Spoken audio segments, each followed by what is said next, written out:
স্কুলের বিভিন্ন নীতির বিরোধিতা করায় প্রহৃত শিক্ষক। ঘটনার ভিডিও ভাইরাল সোশ্যাল মিডিয়ায়। গোটা ঘটনায় অভিযোগের আঙুল উঠেছে স্কুলের প্রধান শিক্ষকের বিরুদ্ধে। ঘটনায় চাঞ্চল্য ছড়িয়েছে মালদার বামনগোলা থানার জগদলা উচ্চ বিদ্যালয়ে।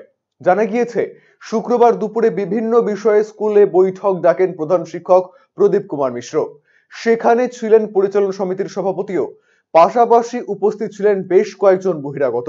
সেই সময় স্কুলের সহ শিক্ষক বিমান পাল সেখানে হাজির হলে বহিরাগত কয়েকজন তার উপরে হামলা করে বলে অভিযোগ। এমনকি ঘটনার ভিডিও করতে গিয়ে ভেঙে ফেলা হয় ওই শিক্ষকের মোবাইলও। সেই মারধরের ভিডিও সোশ্যাল মিডিয়ায় ভাইরাল। যদিও সেই ভিডিওর সত্যতা যাচাই করেনি আরসিটিভি সংবাদ। তড়িঘড়ি ঘটনার পর ওই শিক্ষককে উদ্ধার করে বামনগোলা গ্রামীণ হাসপাতালে নিয়ে যান অন্যান্য শিক্ষকেরা। এই ঘটনায় প্রকৃত শিক্ষক বিমল পাল জানিয়েছেন, শিক্ষকের পাশাপাশি তার দুই সঙ্গী রবিন সাহা এবং পবিত্র রায়ের বিরুদ্ধে অভিযোগ এনেছেন। স্কুলের পরিকাঠামো এবং পরিচালন নীতির অব্যবস্থার বিরোধিতা করার জন্যই তার ওপর আক্রমণ বলে জানিয়েছেন তিনি। এর আগেও তাকে হুমকি দেওয়া হয় বলে জানিয়েছেন তিনি। এমনকি ঘটনার জেরে আতঙ্কিত ওই শিক্ষক। এদিনও এই ঘটনা সম্পর্কে বলতে গিয়ে সংবাদ মাধ্যমের সামনে কান্নায় ভেঙে পড়েন বিমল বাবু।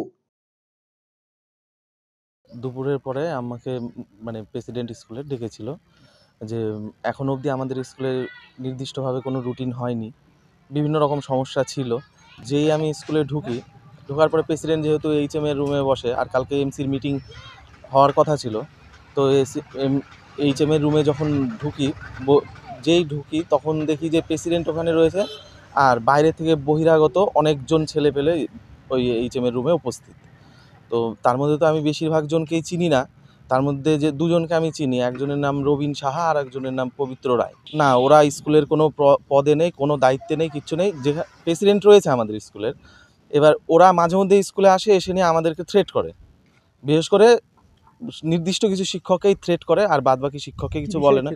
রবিন সাহা যে রয়েছে আর পবিত্র রায় যে রয়েছে, ওরা দুজনে হচ্ছে হেডমাস্টারের বেতনভুক্ত গুন্ডা। বেশিরভাগ শিক্ষক ওনার এগেনস্টে কোনো কথা বলে না, ঠিক আছে। এবার যারা বিভিন্ন রকম বিষয়ে কথা তোলে বা করে, তখন ওই বাইরের থেকে যারা ওই বেতনভুক্ত যারা গুন্ডা রয়েছে, রবিন সাহা আর পবিত্র রায়, ওরা এসে নিয়ে আমাদেরকে থ্রেট করে বিভিন্ন রকম সময়, বিভিন্ন রকমভাবে। আমরা প্রেসিডেন্টকে এই ব্যাপারে মৌখিকভাবে জানিয়েছি। এতদিন পর্যন্ত ব্যাপারগুলো থ্রেটের মধ্যেই সীমাবদ্ধ ছিল, কিন্তু কালকে যখন আমি স্কুলে ঢোকার পরে যখন এইচএম এর রুমে যাই, যে প্রেসিডেন্ট আমাকে যেহেতু ডেকেছে, পারমিশন নিয়ে আমি যাওয়ার পরে কট করে ওখান থেকে রবিন সাহার পবিত্র বলে এই হলো মাস্টারটাই যত নষ্টের গোড়া, এসে নিয়ে আমাকে রীতিমতো কলার ধরতে আসে। তো আমি মোবাইল বার করে নিয়ে ভিডিওটা করতে চাই, মোবাইল বার করছিস, মোবাইল ভিডিও করবি, আমার সাথে মোবাইল নিয়ে ধস্তাধস্তি হয়। এই যে আমার মোবাইলটা এইভাবে ভেঙে দিয়েছে, আপনারা দেখেন, এইভাবে মোবাইলটা আমার ভেঙে দিয়েছে রীতিমতো ধস্তাধস্তি করে। তারপরে সে ধাক্কাধাক্কি করে কলার ধরে নিয়ে এদিক থেকে কিল চর ঘুষি তো স্কুলের মধ্যে চালিয়েছে, ওগুলোর ভিডিও প্রমাণ আছে।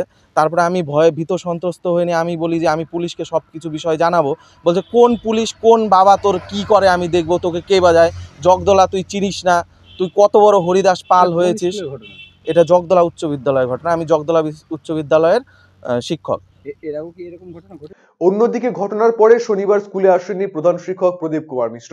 তবে গোটা ঘটনায় অনভিপ্রেত এই ধরনের ঘটনা অন্যান্য শিক্ষকদের মধ্যেও আতঙ্কের সৃষ্টি করেছে বলে জানিয়েছেন স্কুলের ভারপ্রাপ্ত শিক্ষক Jitendranath Barman. Managing committee meeting ছিল, কিন্তু ম্যানেজিং কমিটি আমাদের অনেক টিচার তার আগে বেরিয়ে যায়, প্রায় ওই 2:30টার দিকে বেরিয়ে যায়। ম্যানেজিং কমিটিতে কোরামটা হয়নি, কয়েকজন ছেলে এসে এখানে মাস্টারের সঙ্গে কথা বলে, তারপরে একটা ঝামেলা হয় আর কি টিচারের উপর। হ্যাঁ, আমি জানা যাচ্ছে যে বহিরাগত এসে স্কুলে। হ্যাঁ, কয়েকজন এসেছিল, কয়েকজন বাইরে থেকে এসে। কী হয়েছিল? একটু ধাক্কাধাক্কি, একটু ঠেলাঠেলি। দেখা গিয়েছে ভিডিওতে দেখা যাচ্ছে যে তাকে মারধর করা হচ্ছে। হ্যাঁ, একটু হাত দিয়েছে আর কি। কীভাবে দেখছেন আপনারা স্কুল কর্তৃপক্ষ? না, সেটা তো ভালো জিনিস নয়, পরবর্তী সময় যেন না হয় সেটাই আমরা। এ বিষয়ে আপনারা জানিয়েছেন হ্যাঁ, মাস্টারমশাইরা বোধহয় জানিয়েছে, আমি তো ওই ব্যাপারটা জানি না। আর এটা আমার মূল দায়িত্ব তো আমি নেই, হেডমাস্টার ছিল, হেডমাস্টারই কী করেছে জানি না। না, স্কুলে একটা ওই রুটিন নিয়ে একটা সমস্যা হয়েছে, সেই রুটিনের ব্যাপারটা হেডমাস্টারই দেখার কথা, বা আমাদের স্কুল কমিটি আছে, একাডেমিক আছে, তারপর আরও যে বিষয়টা আছে। কিন্তু মানে বাইরে থেকে ওরা পাড়ার থেকে কয়েকজন এসে এটা করবে, এটা তো মানে আমাদের ঠিক মানে সবাই মেনে নিতে পারছে না আর কি। সেটা একজন শিক্ষককে না, খুব স্কুলের খারাপ ভেতরে ব্যাপার, ঢুকে এটা মারধর খুব করছে, খারাপ। আগামী দিনে কি এইরকম ঘটনা যদি ঘটতে থাকে? না না ঘটবে সেটাই, না যেন হয় সেটাই যেন আমরা চাইবো এখন।